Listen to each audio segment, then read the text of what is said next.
A visiting U.S. congressional delegation formally informed President Aquino of Washington's support for the arbitration case filed by the country against China over conflicting claims in the West Philippine Sea. Presidential spokesman Edwin Lasierda said the group led by Congressman Ed Royce of California called on the president at the palace. The U.S. solons also expressed regret over the Balitaan incident involving the grounded U.S. Navy minesweeper USS Guardian. Rocky Ignacio reports. The Philippines and the U.S. renewed their commitments to strengthen cooperation on defense, security, trade, and investments. Presidential spokesperson Edwin Lasierda said during a courtesy call to President Aquino by the U.S. congressional delegation. In a meeting with the president, congressional leaders extended their support with the country's position to bring the West Philippine Sea dispute before an international tribunal. The president, on the other hand, explained the government's decision to file the issue on territorial dispute with China at the International Tribunal for the Law of the Sea, or ITLOS. A strong support from a country like the U.S. and also from any nation which has a interest in the freedom of navigation in the West Philippine Sea or in the South China Sea to a large extent is certainly welcome to the Philippines.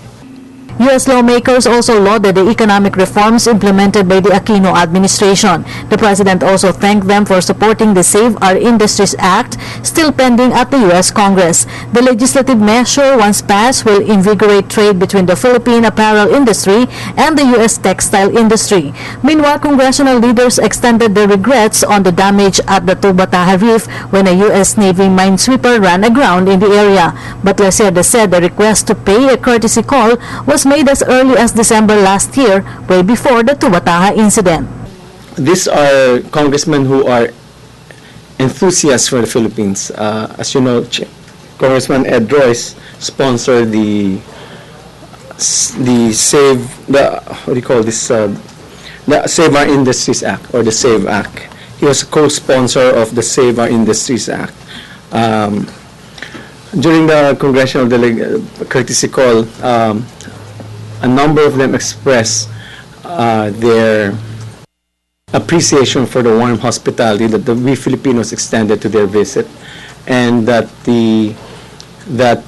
on the part of the president, he thanked this congressional delegation. He thanked Congressman Ed Royce for co-sponsoring the SAVE Act. The U.S. congressional delegation also, through Congressman Ed Royce, also expressed regrets over the Balitaan Reef. Malacanang also confirmed that the government is buying 12 modern fighter planes as part of upgrading the country's military hardware.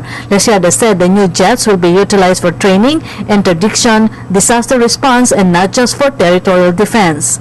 It's not aimed at any particular country, Joel. It is really primarily our obligation to modernize our military hardware. And we have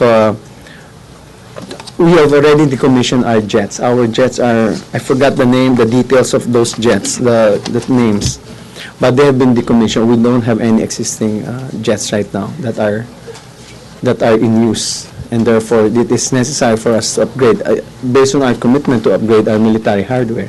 And this is part of the ongoing modernizing our military hardware. Sir, but will this be deployed in the West Philippine Sea?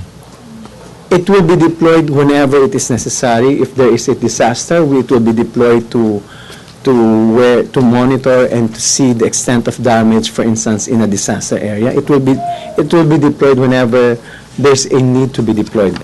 Again, as part of it, it's going to be used for training, for interdiction, for disaster response. Meanwhile, the president also received Mayor Raymond Benaventura of Daly City, California. Benaventura is the second Filipino-American who became the mayor of Daly City that has one of the highest numbers of Filipino migrants in the U.S. For the People's Television, Rocky Ignacio.